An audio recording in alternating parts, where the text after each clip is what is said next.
সুন্দর হাওয়া দিয়েছে। হ্যাঁ বাবা, বেলা হয়নি মানে কি, একটা বেজে গেছে। হ্যাঁ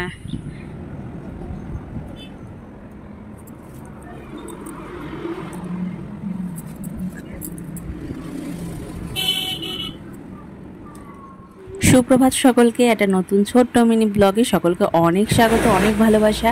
আর ঘুম থেকে উঠে যদি দেখা হয় যে বাইরে বৃষ্টি পড়ছে আর জানলায় বসে যদি এক কাপ চা নিয়ে বসা যায়, কেমন লাগে বলো তো?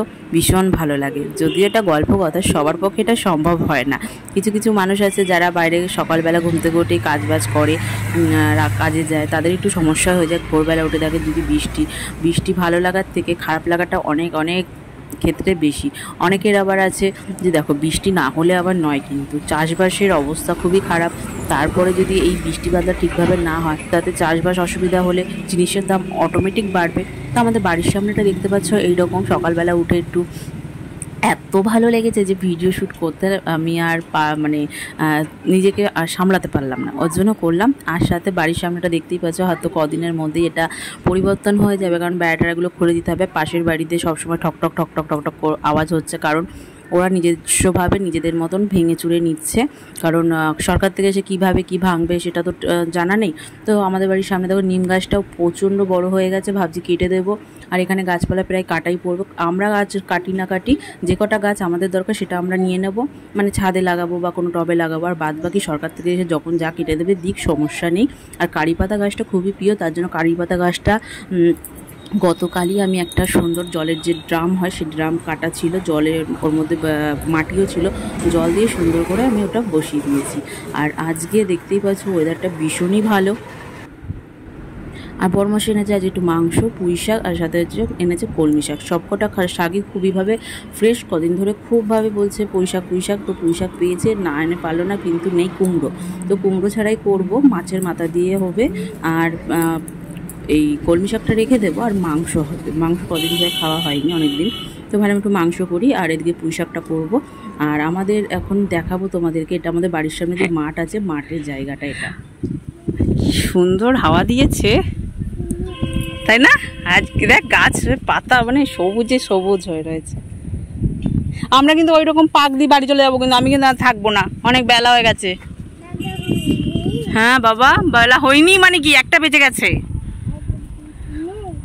হ্যাঁ, মাঠটা কি সবুজ দেখতে লাগছে, আর এই পাতাগুলো ভীষণ ভাল লাগছে।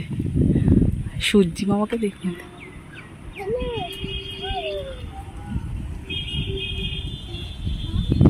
কি বন্ধুরা দেখো কত সুন্দর না, সবুজে সবুজ আকাশ, নীল আকাশ, আর দেখো গাছের ফাঁক দিয়ে সূর্যি মামা উঁকি মারছে। ভীষণ ভালো লাগছে, যেতে তো ইচ্ছা করছে না, কিন্তু যেতে হবে। আর এই জায়গাটা দেখি ছেলে সবসময়ের জন্য কিছু দু একটা ছেলে, কখনো 5-6টা ছেলে, মানে বেশিরভাগই এই গাছের তলায় বসে থাকে। তো এখন বুঝতে পারছি আসলে গাছের তলাটা এতটা ঠান্ডা, আর এত সুন্দর হাওয়া দিলে যে কেউ বসে থাকবে। তো এরকম হলো আমাদের মাঠটা দেখতে কি ভালো লাগছে, ওয়েদারটা ভীষণই সুন্দর। তোমরা বলো কেমন লাগছে, কমেন্ট করে জানিও অবশ্যই। আর এটা আমাদের যে ঘেরা পাঁচিল, ওটা সাংসদের বাড়ি, মাননীয় কাকুরিগঞ্জ বস্তি। আর ওই দেখা যাচ্ছে আমাদের বাড়ি, ওই যে দেখা যাচ্ছে আমাদের বাড়ি, যেখান থেকে আমি শুধু মাটি দেখি। আজকে আমি মাঠে দাঁড়িয়ে ভিডিও করছি। বাবা ওটা আমাদের বাড়ি তো? কোথায় আমাদের বাড়ি, কোথায়, কোনটা আমাদের বাড়ি দেখাও তো। ওইটা না, ওই যে ওখানে দাঁড়িয়ে দাঁড়িয়ে আমরা দেখি প্রতিদিন মাঠ। আর আমরা যে মাঠে চলে এসেছি। তারপর থেকে আর ভিডিও শ্যুট করা হয়নি। পরদিন সকালবেলা দেখো ঘুম থেকে উঠেই ক্যামেরাটা অন করে নিয়েছি। ঘুম থেকে উঠেই, অবশ্যই না, বাড়ির সমস্ত কাজ কমপ্লিট করে। সবসময় সব কিছু সত্যি কথা আমার পক্ষে পসিবল হয় না, আর সকালবেলাটা তো একদমই না। তো বাড়ির সামনেটা এই দেখো কি সুন্দর ফুল ফুটেছে। আর আমাদের প্রতিদিনই ফুল দিয়ে পুজো দেওয়া হয়, জানি না কদিন আর ফুল দিয়ে পুজো দিতে পারবো, কিনে এনে দিতে পারবো, কিন্তু জানি না, সত্যি সবই ভগবানের ওপর। আর কি বলবো, গাছ কাটা হলে হোক, আমার অসুবিধা নেই। তো যাই হোক, আর দেখতে কয়েকটা ছবি মানে শ্যুট করেছিলাম, মানে ছবি তুলেছিলাম, সেগুলো তোমাদের সকলের সাথে শেয়ার করলাম। একটা ছোট্ট মিনি ব্লগ তোমাদের সকলের সাথে শেয়ার করলাম। তোমাদের কেমন লেগেছে অবশ্যই কমেন্ট করে জানিও। কমেন্টের মাধ্যমে তো জানতে পারবো কার কেমন লাগলো আমার ভিডিওটা। আর ভিডিও কেমন কি মানে তোমাদের পছন্দ, সেটা কিন্তু কমেন্ট সেকশনে কমেন্ট করতে পারো। যদি আমার সাধ্যের মধ্যে হয় সেরকম টাইপের ভিডিও, যদি আমার সাধ্যের মধ্যে হয়, তোমরা যেটা বলছো তো অবশ্যই করব। আর তোমরা সকলে সুস্থ থেকো, ভালো থেকো, সাবধানে থেকো। নতুন একটা ভিডিও নিয়ে আবার হাজির হব। তো এই মিনি ব্লগটা তোমাদের কেমন লেগেছে বারবার বলছি, অবশ্যই কিন্তু কমেন্টের মাধ্যমে জানিও।